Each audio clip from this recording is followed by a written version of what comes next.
Ipapakaladkad kita dito sa labas ng farm.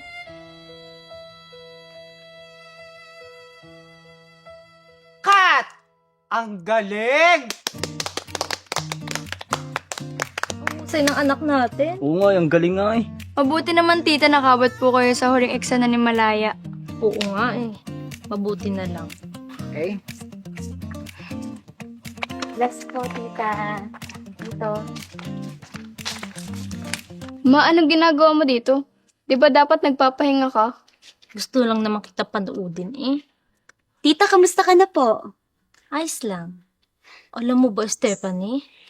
Ang galing mong kontrabida. Ginigil mo ako sa season 1. Oh, thank you, tita. Malaya, pwede ba kita makausap? Kahit saglit lang. Sige.